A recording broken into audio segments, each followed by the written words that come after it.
Hello students, इसके पहले वाले वीडियो में हमने आप लोगों को आय एवं रोजगार के किन्स के सिद्धांत के बारे में बताया था और आज हम लोग उसी के चर्चा को आगे बढ़ाते हुए देखेंगे कि किन्स के रोजगार सिद्धांत में और आगे क्या है।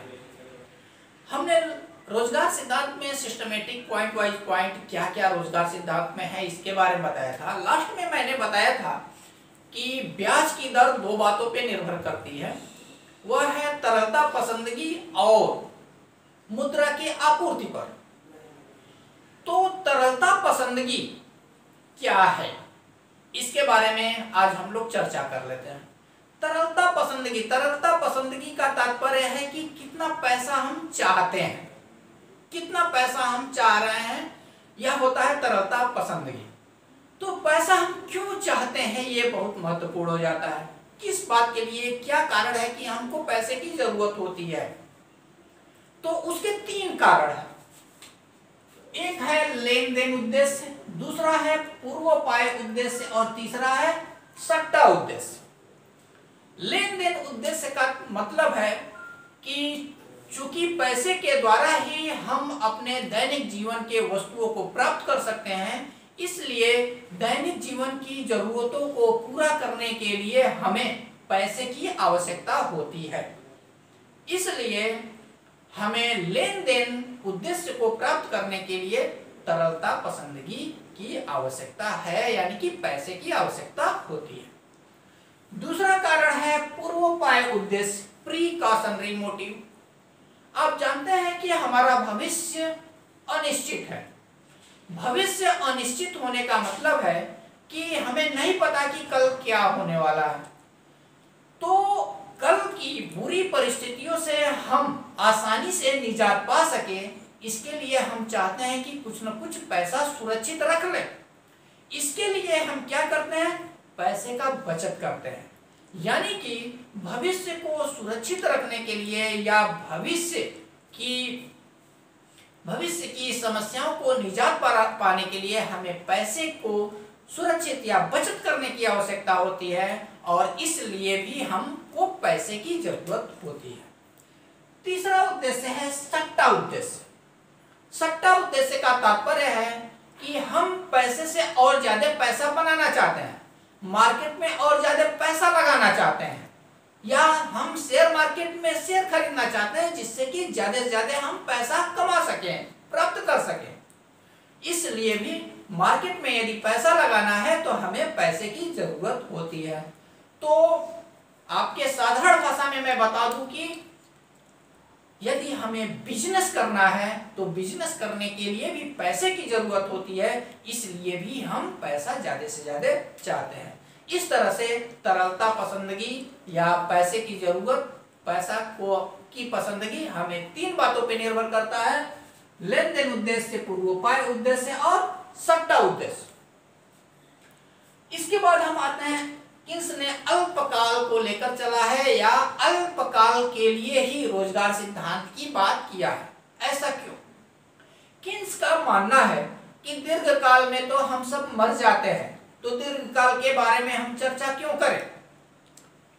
तो उतने ही समय की चर्चा करना चाहिए जितने समय के बारे में हम कैलकुलेट कर सकते हैं या हम देख रहे हैं। इसलिए वह अल्पकाल की अवधारणा को लेकर के अपने सिद्धांत की व्याख्या करता है। तो अल्पकाल में उसका मानना है कि मुद्रा की आपूर्ति स्थिर होती है। मुद्रा की आपूर्ति बैंकिंग सिस्टम के माध्यम से रिजर्व बैंक ऑफ इंडिया निश्चित करता है। तो किन्स का मानना है कि एक निश्चित समय के लिए मुद्रा की आपूर्ति स्थिर होता है, इसलिए रोजगार प्राप्त करने का सारा दारोमदार किस पर देता है, मांग पर। यानी कि अल्पकाल में जितना ही ज्यादा से ज्यादा मांग पैदा होगा उतना ही ज्यादा से ज्यादा रोजगार उत्पन्न होंगे। इसके बाद आते हैं हम उत्पादन संतुलन उत्पादन पर। संतुलन उत्पादन क्या है? संतुलन उत्पादन का तात्पर्य होता है कि एक निश्चित समय में समग्र मांग समग्र पूर्ति के बराबर होना चाहिए। जब समग्र मांग समग्र पूर्ति के बराबर होता है वही संतुलन उत्पादन हो जाता है। अब बात आती है कि ये समग्र मांग क्या है और समग्र पूर्ति क्या है। समग्र मांग का तात्पर्य है कि एक निश्चित समय में अर्थव्यवस्था में लोग कितना खरीदारी करना चाहते हैं या करने की योजना बना रहे हैं, यह होता है समग्र मांग। और समग्र पूर्ति का तात्पर्य है कि एक निश्चित समय में उत्पादन करने वाला या उत्पादक कितना उत्पादन करना चाहता है या उत्पादन करने की योजना बनाता है। इस तरह से जब समग्र मांग समग्र पूर्ति के बराबर हो जाता है वहीं पर संतुलन उत्पादन निर्धारित हो जाता है। अब समग्र मांग एग्रीगेट डिमांड बराबर होता है C प्लस आई, कंजम्पशन प्लस इन्वेस्टमेंट, यानी कि उपभोग प्लस निवेश। और समग्र पूर्ति बराबर होता है C प्लस एस, यानी कि उपभोग प्लस बचत। तो इसको हम कह सकते हैं कि C plus I equal to C plus S. C plus I equal to C plus S यदि है तो इस C से C कट जाएगा, बचा क्या I इक्वल टू एस, यानी कि निवेश बचत के बराबर हो जाता है। आप सिंपल सी भी बात समझ सकते हैं कि हम लोग पैसा कहाँ पर जो है बचत करते हैं, पैसे की बचत कहाँ करते हैं, बैंकों में। तो बैंक अपने पास रखता थोड़ी है, जितना हम बचत किए हैं बैंकों में जमा किए हैं पैसा वो अपने पास रखता थोड़ी है, वो फिर निश्चित ब्याज दर पर जो है दूसरों को कर्ज दे देता है, यानी कि मार्केट में लगा देता है पैसा। वो सारा का पैसा मार्केट में निवेश हो गया रहता है, यानी कि जितना हमने बचत किया वो सारा का सारा निवेश हो गया रहता है। इसीलिए निवेश बचत के बराबर हो जाता है। इसलिए रोजगार का पूरा दारोमदार किस पर आ जाता है, उपभोग पर। यानी कि हम उपभोग करने के लिए, कंजम्पशन करने के लिए कितना हम वस्तुओं और सेवाओं का मांग कर रहे हैं।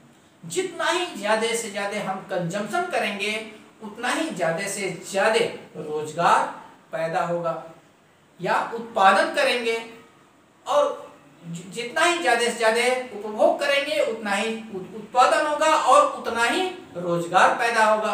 और रोजगार पैदा होगा जितना ही, उतना ही लोगों के पास आय बढ़ेगी, और आय बढ़ेगी तो पुनः वे लोग उपभोग पे खर्च करेंगे, उपभोग पे खर्च करेंगे। इस तरह से इकोनॉमी चल देती है।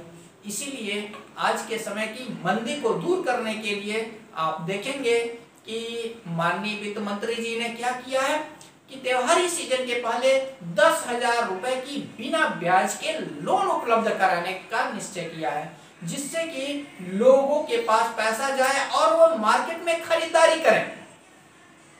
जब सब प्राइम क्राइसिस के समय अमेरिका में मंदी आई थी तो उस समय भी जो है कौन थे, जो वहां के राष्ट्रपति थे, उन्होंने एक लाइन में कहा था गो टू मार्केट, यानी कि मंदी को दूर करना है तो आप मार्केट में जाइए, ज्यादा से ज्यादा खरीदारी करिए, और जितना ही खरीदारी करेंगे उतना ही डिमांड उत्पन्न होगा, उतना ही मांग उत्पन्न होगा और उतना ही उत्पादन होगा और उतना ही रोजगार पैदा होगा और मंदी से हम निजात पा लेते हैं। तो किन्स का रोजगार सिद्धांत मुख्य रूप से मांग पर जोर देता है, मांग पे बल देता है। इसी के बारे में हम सिस्टमेटिक चर्चा कर रहे हैं और ये अभी और आगे है, हम अगले वीडियो में इसके आगे देखेंगे। धन्यवाद।